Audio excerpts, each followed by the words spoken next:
তোমাকে আমি এমনি এমনি খবর দিচ্ছি, তোমাকে টাকা দিতে হবে না। ঠিক আছে বলো ভাই, তুমি বলে ফেলো, কিন্তু একটা কথা মাথায় রেখো, আমার কাছে কিন্তু কোনো টাকা পয়সা নেই, ঠিক আছে? তোমার দাদা অয়ন চ্যাটার্জি এই বাড়িতেই থাকে তো? আগে ব্যবসার তো একবারে ষষ্ঠী পুজো করে ছাড়ছে। তার মানে মানে ওই পড়ে আর লাভ নেই। তোমাদের বাড়ির ওই বুড়ো তার শরীর খারাপ তো, সেটাও তোমার ওই দাদার জন্যই। কিন্তু দেখো ভাই, তুমি কিন্তু একদম ঠিক কথা বলছো না। হ্যাঁ, তুমি তোমার মুখের ভাষা ঠিক করো। তুমি আর ওই বুড়োটা কদিন আগে ওই পার্কে ক্যালান খেয়েছিল তো?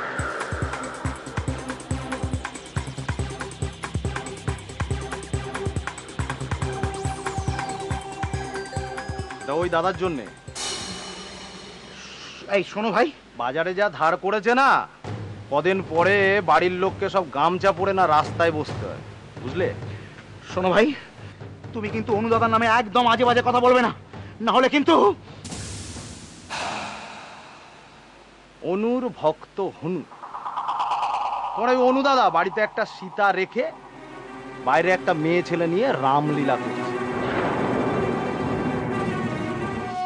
সুপ্রভাত দাদু ভাই। সুপ্রভাতম। দাদু ভাই, আজ না তোমাকে দেখে আমার সত্যি খুব ভালো লাগছে। তোমাকে না আজ খুব ফ্রেশ লাগছে।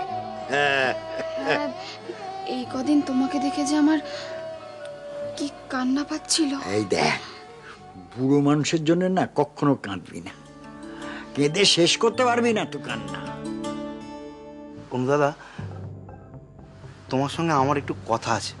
হ্যাঁ, যা বলো তাড়াতাড়ি বলো, আমার সময় নেই। দেখো, আমি ওই বাজারে যাচ্ছিলাম, হঠাৎ একটা লোক এসে তোমার সম্বন্ধে আমাকে যা তা বলে গেল।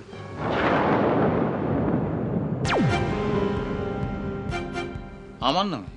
হ্যাঁ, কি ব্যাপারে? ওই তোমার ব্যবসাপত্র, তারপরে টাকা পয়সা ধার নেওয়া। আর আর কি বলেছে?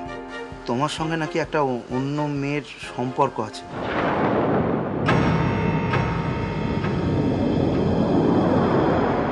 বাহ বাহ বাহ বাহ বাহ বাহ, খুব ভালো। একটা বাইরের লোক মনিবের নামে কেচ্ছা গেয়ে গেল, প্রতিবাদ না করে মজা লুটলি তুই।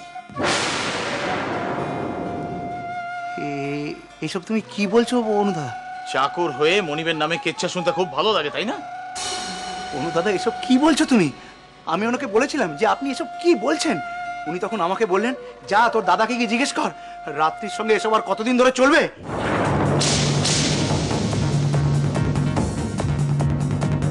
সরি রাত্রি। কেন সরি কেন? আসলে বাড়িতে দাদু ভাইয়ের শরীর খারাপ ছিল তো, তাই আমি তোমাকে ফোন করতে পারিনি। ও, এখন ঠিক আছে তো? আগের থেকে একটু ভালো আছেন। শুধু সরি বললে হবে না, এবার কিন্তু ফাইন দিতে হবে। কি? আমাদের বাড়িতে একদিন আসতে হবে।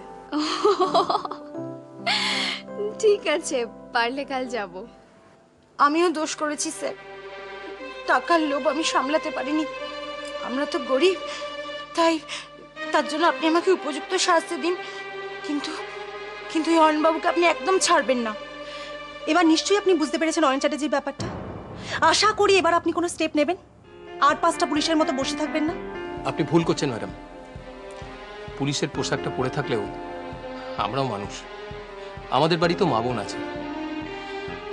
সরি সূর্যবাবু, আসলে আরেকজন পুলিশ অফিসার মিস্টার ব্যানার্জি আমাকে নিরালার ব্যাপারে থানায় নিয়ে গিয়ে এত হ্যারাস করেছিল যে পুলিশের প্রতি আমার বিশ্বাস আর ভরসাটা পুরোটাই চলে গেছে। হ্যাঁ, আপনি ঠিকই বলেছেন। আসলে কতগুলো পুলিশের জন্য আপনারা সব পুলিশকে একই রকম ভাবেন। যা স্টেপ নেবার আমি নেব, আপনি নিশ্চিন্তে বাড়ি যান। এখন আমার নিজেকে অনেক হালকা লাগছে সূর্যবাবু, আমার আপনার প্রতি পুরো ভরসা আছে। এখন আসি, নমস্কার। নমস্কার। পঞ্চুদা, পঞ্চুদা, কি হয়েছে তোমার? চাকর হয়ে মনিবের নামে কেচ্ছা শুনতে খুব ভালো লাগে, তাই না?